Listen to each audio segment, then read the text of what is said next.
اب اس کے بعد غسل جنابت کے متعلق مسئلہ بیان کیا جائے گا۔ اگر رات میں جماع کیا ہے تو صبح ہوتے ہی فجر سے قبل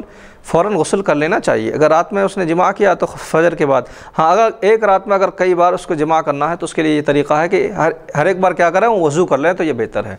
وضو کر لینا چاہیے کہ ایک بار، جیسا کہ ابھی مسئلہ بیان کیا کہ جو ہی جماع سے فارغ ہوئے طہارت کر لیے، پھر جو ہے دھو لیے، پھر اس کے بعد وضو کر کے پھر سو گئے، یہی حکم کیا۔ پھر اس کے بعد سونے کے بعد پھر اگر طبیعت ہوئی تو پھر اس کے بعد مل لیے۔ اس طرح سے اگر کئی مرتبہ ہوا تو ہر ایک دفعے میں جو ہے وضو کر لینے کا حکم ہے، اور فجر سے قبل جو ہے نہا لینے کا حکم ہے۔ اگر غسل نہ کیا تو یقینی بات ہے کہ ظاہر سے فجر طلوع ہو جائے تو نماز قضا ہونے کی گناہ تو ہے ہی الگ سے ہی۔ اس کے علاوہ حدیث میں آتا ہے کہ جنابت کے غسل میں بہت تاخیر کرنے اور سستی سے ناپاک پڑے رہنے سے رحمت کے فرشتے گھر میں نہیں آتے ہیں، اور مگر اس سے مراد بہت تاخیر ہے۔ رات کا تھوڑا حصہ بغیر غسل کے صرف وضو کر کے سو جائے تو اس میں حرج نہیں ہے، لیکن بہت زیادہ تاخیر کر دینے سے جو ہے، اور اتنی تاخیر کر دینا کہ فجر کا وقت بھی چلا جائے، 10 بجے 11 بجے دن کے میں اٹھ کر کے اگر نہائیں گے، فجر بھی چلی گئی، تو اتنی تاخیر کرنے سے متعلق حضور فرماتے ہیں کہ اس گھر میں رحمت کے فرشتے نہیں لاتے ہیں، رحمت کے فرشتے تشریف نہیں لاتے ہیں، گویا کہ وہ گھر جو ہے رحمت کے فرشتوں سے محروم رہتا ہے، اور نحوست اور بے برکتی میں مبتلا ہونے کا ایک سبب ہے۔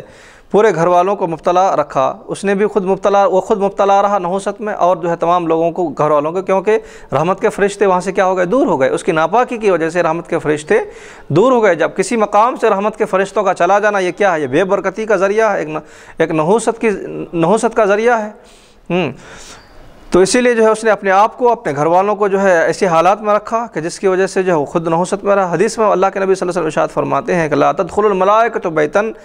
ملائکہ فرشتے داخل نہیں ہوتے اس گھر میں، فیہ صورۃ، جس میں انسانی تصویر ہو، ولا کلب، اور جس میں کتا ہو،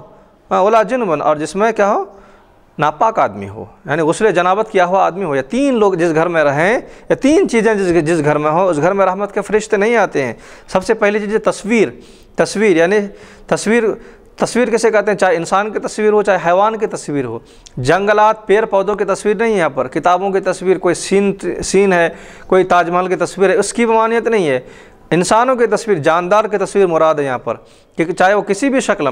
شکل میں وہ جاندار کی تصویر ہو، تو جاندار کی تصویر اگر گھر میں رہیں تو رحمت کے فرشتے تشریف نہیں لاتے ہیں۔ یہ حدیث شریف، مشکات شریف کی حدیث ہے یہ، کہ جس گھر میں کسی جاندار کی تصویر ہو اس گھر میں فرشتے نہیں آتے ہیں۔ پھر اس کے بعد کتا بھی جس گھر میں ہو اس گھر میں فرشتے نہیں آتے ہیں۔ عام طور پر کتا حفاظت کے لیے رکھتے ہیں، تو گھر سے اگر باہر کے حصے میں رکھیں تو جائز ہے، لیکن عین اگر گھر میں رکھیں گے تو فرشتے نہیں آتے ہیں۔ ولا جنبن، اور ناپاک آدمی جس کو غسل جنابت ہو اور وہ نہ نہائے، تو جو ہے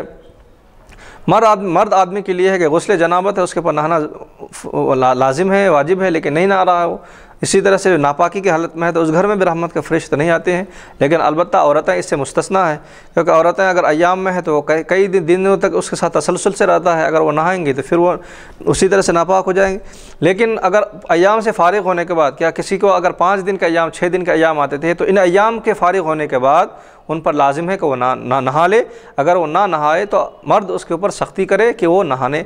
لیں۔ اس لیے کہا گیا کہ اگر عورت نہانے میں تاخیر کرتی ہے، غسل جنابت یعنی اگر ناپاکی سے ناپاک ہے اور وہ نہانے سے انکار کرتی ہے، سستی کرتی ہے، تو مرد شوہر پر لازم ہے کہ ان کو تنبیہ کریں اور ان کو نہانے کی تلقین کریں۔